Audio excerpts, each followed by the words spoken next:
Stephen Kinnock. Thank you, Madam Deputy Speaker. Britain has suffered from 12 years of low growth, low wage, high incompetence conservatism. And a key feature of the Conservatives' disastrous record on the economy is their catastrophic performance on productivity. Output per hour worked in the UK grew at 1.9% between 1997 and 2007, but at a mere 0.7% between 2009 and 2019. It's that lower productivity that has caused the economy as a whole to fall further behind the US and Germany and others over the past decade. And this collapse in our productivity is not an act of God.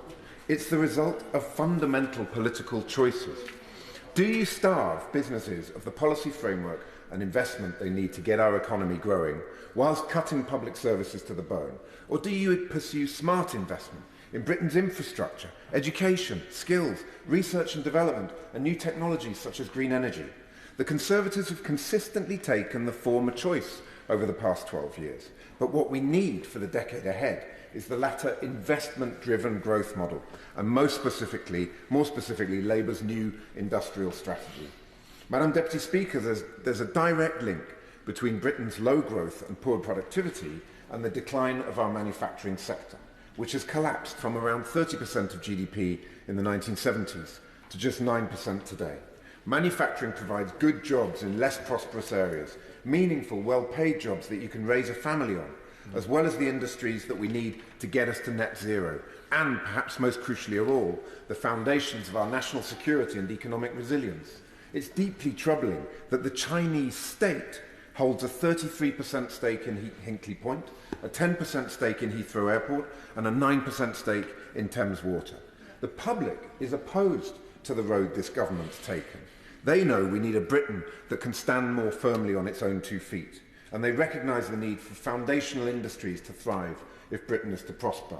Indeed, in one recent poll, 80% of those surveyed declared steel as a strategically important industry that we must maintain in the UK.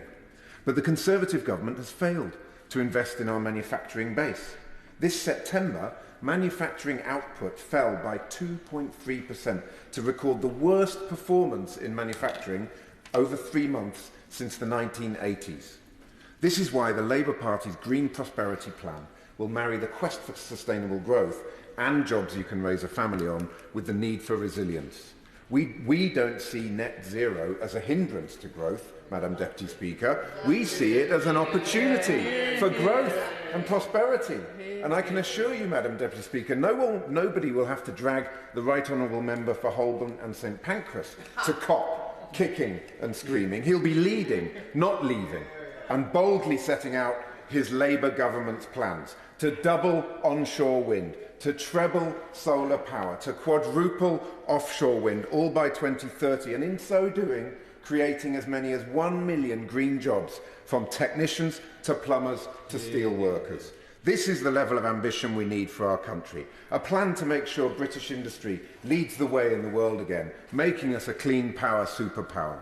But we'll also champion sectors in the British economy that are the envy of the world, from fintech hubs growing in places like Leeds to the booming video game productions in Dundee and chemicals in Middlesbrough. And of course, our Green Steel Renewal Fund will secure the future of our steel industry in my constituency of Aberavon in South Wales. By greening our steel processing, Labour will make sure our steelmakers can compete in a world where global steel demand is actually on the rise. Make no mistake, Britain needs its steel as the foundation of the modern manufacturing renaissance that Labour will deliver. And Labour will, of course, put resilience front and centre of our industrial strategy by launching publicly owned GB Energy to make sure that Britain becomes energy independent.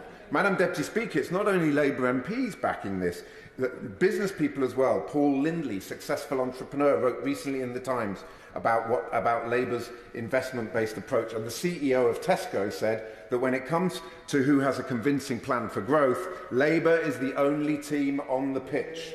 Business people across the length and breadth of the country know that Labour will partner with the private sector to drive a new kind of growth that will rebalance the economy, decarbonise our industries and reignite Britain's potential.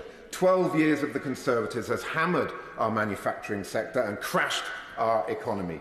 We need change, and we need it now. Thank you, Madam Deputy Speaker. Shadow Minister.